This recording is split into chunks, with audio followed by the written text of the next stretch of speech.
My name is Marty Neal, and I've been a model in the Master of Prosthetics and Orthotics, MPO as it's known, program for 2 years now. I would like to thank Northwestern University for this opportunity to speak. Thank yous also to John Michael for initially choosing me as a model for this program.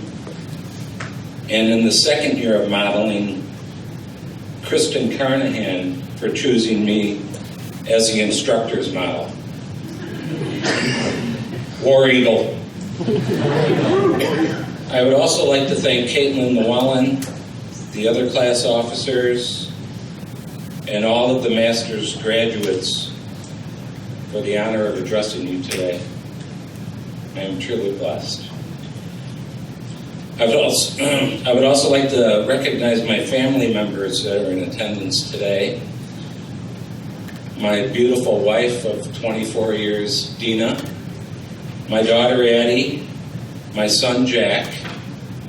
Unfortunately, my sons, Sean and Joey, have finals this week and are attending to their studies. I'm really excited that my mom, Marty Neal, is here today. Mom is 92 years young.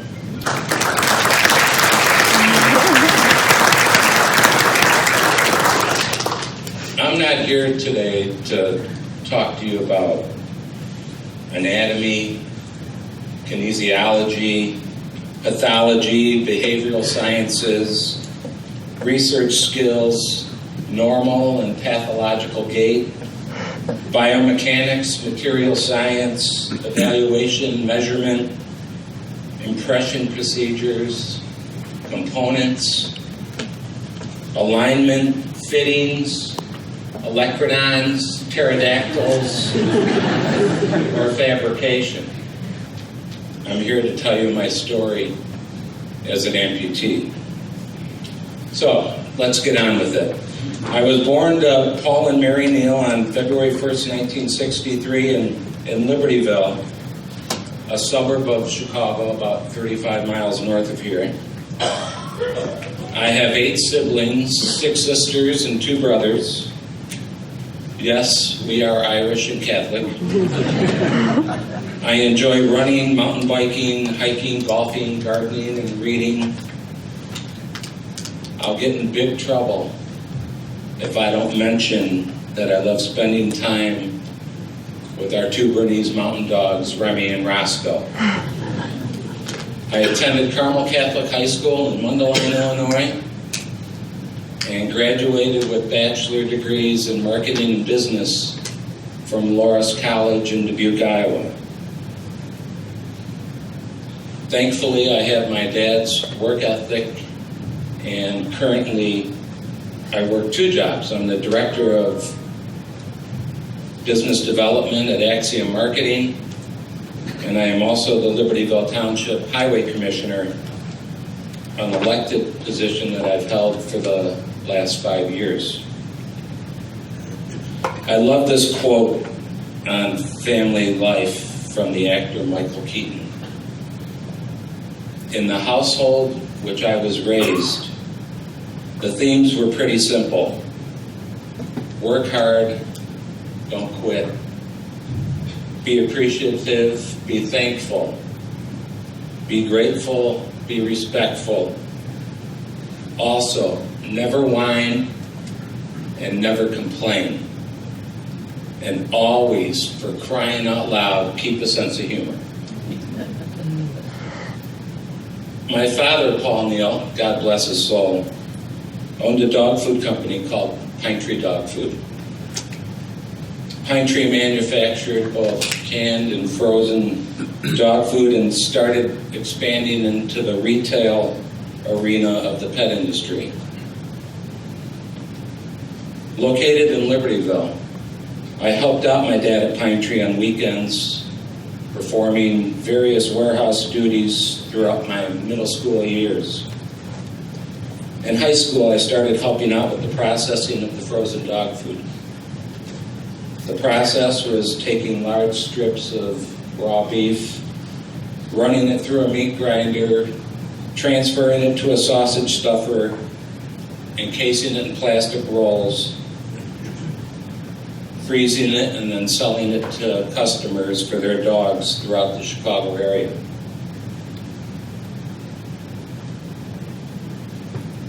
This reading from the book of Joshua has so much meaning to me. Be strong and courageous. Do not be afraid. Do not be discouraged, for the Lord your God will be with you wherever you go. January 5th, 1979 was the day that changed my life forever. After school, I went to Pine Tree and started the grinding process.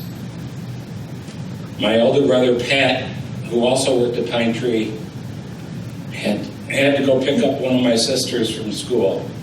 I was alone.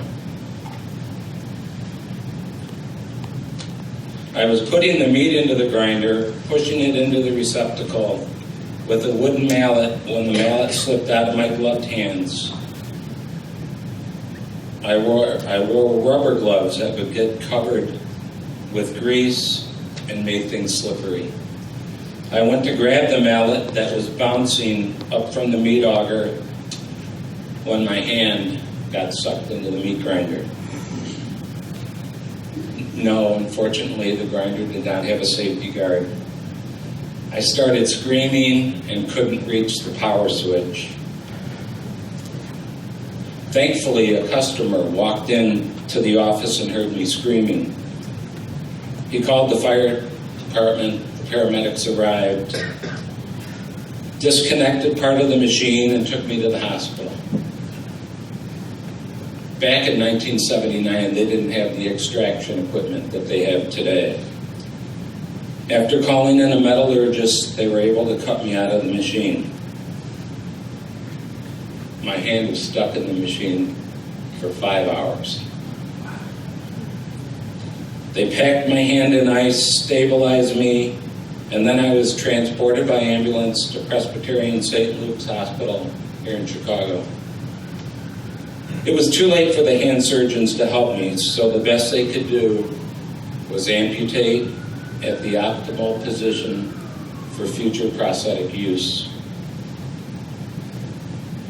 As they wheeled me to surgery, I remember my older brother Larry giving me a kiss, telling me that he loved me and that everything would be okay. My mom and dad were out in California at a Lions Club convention. The burden of dealing with this tragedy fell to my siblings. Not many people know this, but I want to share it with you today. I awoke from the anesthetic during surgery. Thankfully, I didn't feel any pain, but I could hear and feel the vibrations of the saw. Well, wasn't that a blending? Reflecting back on this tragedy, this quote comes to mind from the book Tough as They Come, written about Staff Sergeant Travis Mills, a quadruple amputee. Hard times come to everybody. When hard times happen, we have a choice to make. We can become discouraged and bitter, or we can choose to never quit. When life gets hard, the key is to just keep pushing forward. Instead of saying, it could be worse, the key is to say, it's going to get better. Then work with all your might toward that goal. Trust me, life got better. A few months after the surgery, I was evaluated at the Rehabilitation Institute of Chicago, which was located across the street from here. And as most of you now know, is now in a new location and is now called the Shirley Ryan Ability Lab, the #1 rehabilitation hospital in the world. Here I was, 15 years old, scared, mad at the world, and waiting for the physicians to evaluate me. The evaluation room was large and had a number of curtained-off areas.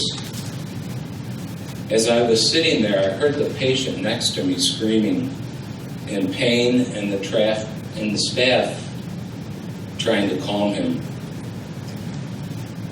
For some reason, the curtain was opened a bit, and I saw the patient,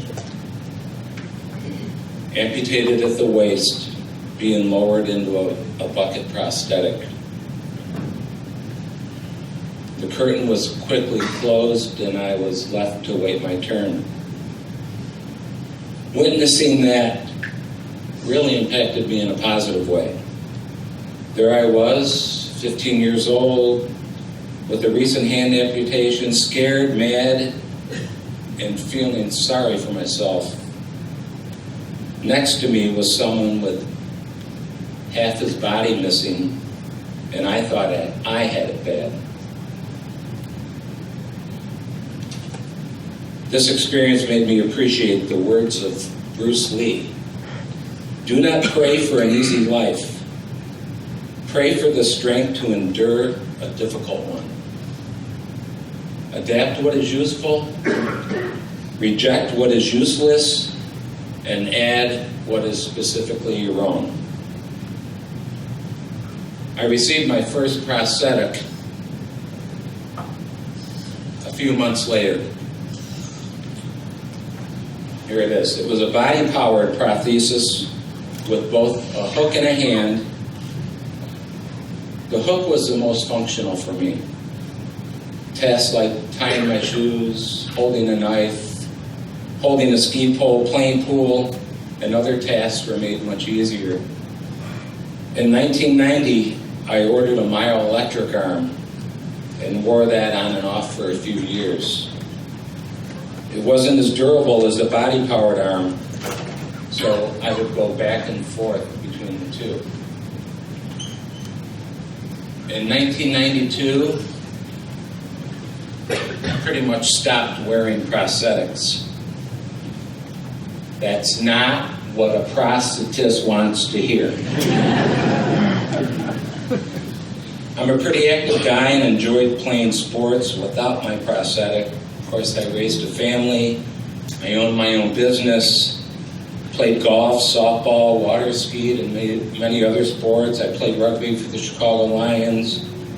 I competed in numerous triathlons. But in 2015, I watched a news segment on prosthetics that were fabricated with 3D printers. That motivated me to start looking at the advancement in upper limb prosthetics. I reached out to the Rehabilitation Institute of Chicago, made an appointment, and was evaluated by Dr. Keegan and his staff. I started working with my prosthetist, Laura Miller.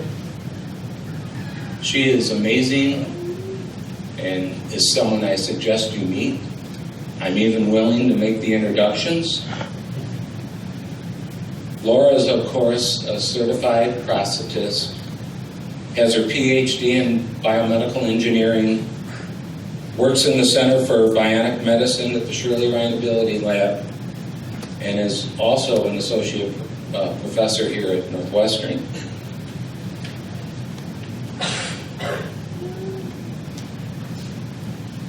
The Bionic arm, was recommended to me. Now this was cool. It reminds me of the Terminator hand. I can't tell you how many times I use the line, "I'll be back." This is the Bionic arm from Ottobock, the world's most lifelike bionic hand. These features come from their website. Comfortable, intuitive, and precise, Bionic continues to transform the lives and abilities of amputees around the world. From helping them perform simple tasks like tying their shoelaces to giving them back their control and pride. it may have been all those things, but it had way too many malfunctions. Within week 1 of having it, the middle finger broke. Okay? That was funny for about a week. In the first year and a half, I had battery issues. Throughout the life of the hand, pins were popping out. So I had a lot of challenges with this hand and arm. This next story was the straw that broke the camel's back.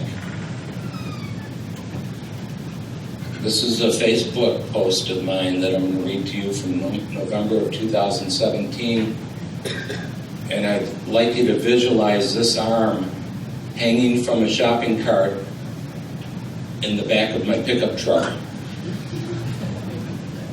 Okay, be prepared to laugh your butts off. As many of you know, I've been having a few issues with my Bionic arm. One of them is the battery runs out around midday and needs to be recharged. Today I was at Sam's Club pushing the cart up to the checkout. I went to release the cart and my hand was locked down. My cashier, Christy, asked what she could do. I pulled my arm out of the socket and she sort of freaked out. After I calmed her down, I next ventured out to the parking lot. Unfortunately, I couldn't get the hand to release. I called the cart guy over and told him my story. He let me take the cart home, as long as I promised to bring it back. Just another day in the life of the Bionic man.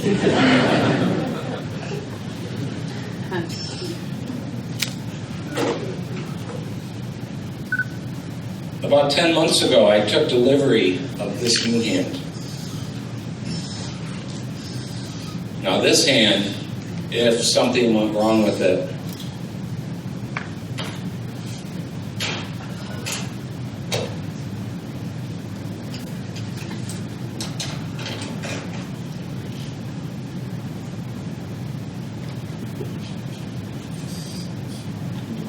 I could interchange it with this hook.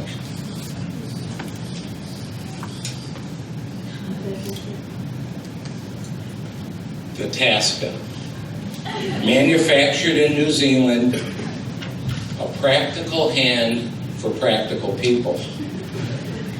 I was the first patient from the Shirley Ryan Ability Lab to take delivery of this hand. Not only is the hand new, but I was also fitted for a new socket. So this new arm, which is carbon fiber, on-off switch here, charging port here. Every night, just like a cell phone, I charge the arm and the batteries. The on-off switch, it's waterproof, it's very durable.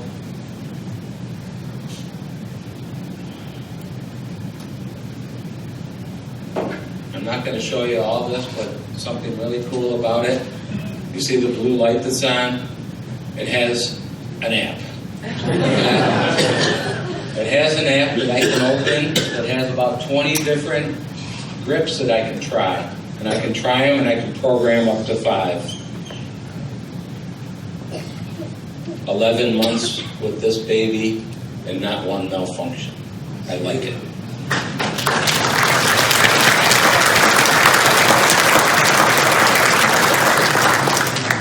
Along with being a patient of the Shirley Ryan Ability Lab, I've also participated in 10 to 12 research studies over the last 4 years.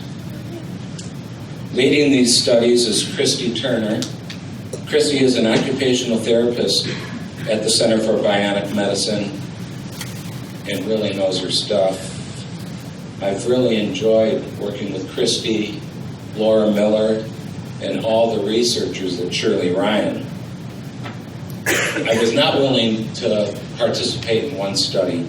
It was called the Transradial Targeted Muscle Reinnervation Study, a procedure where I would have to undergo outpatient surgery to manipulate the nerves in my limb. For me, there are just too many unknowns. There was one study I participated in back in 2016. Here's the email I received asking me to participate. My name is Nathan Brantley, and I am a research engineer at COAPT Engineering. Christy Turner from the Rehabilitation Institute of Chicago referred you to me as someone who may be interested in participating in a research study. We are currently seeking participants for a study to determine the feasibility of controlling simultaneous movements of a powered prosthesis. Let's fast forward to last month, November 22nd to be exact, when I came down to demonstrate model for COAPT pattern recognition for all of you graduates. In just those 3 years, they came to market with the new technology. Truly amazing. This process embodies the work ethic of Thomas Edison, who said, I find out what the world needs, then I go ahead and try to invent it. So that's my story. What's your story going to be? For the graduates, I may have been just a model in this program, but what do I have the potential to be? A patient, of course. Throughout your career, you will work with all types of patients from all walks of life. Are all of them going to be as good-looking, charismatic, and cool as myself? I doubt it.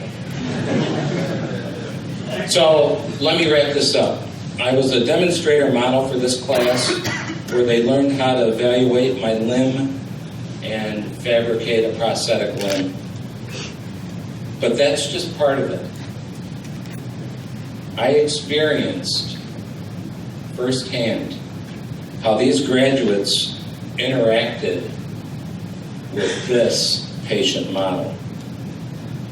All indications are you're going to be extremely successful at your occupations.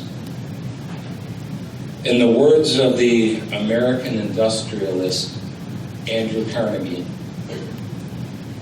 you are what you think, so just think big, believe big, act big, work big, give big, forgive big, laugh big, love big, and live big. Thank you so much for the opportunity to speak. Congratulations to the graduates.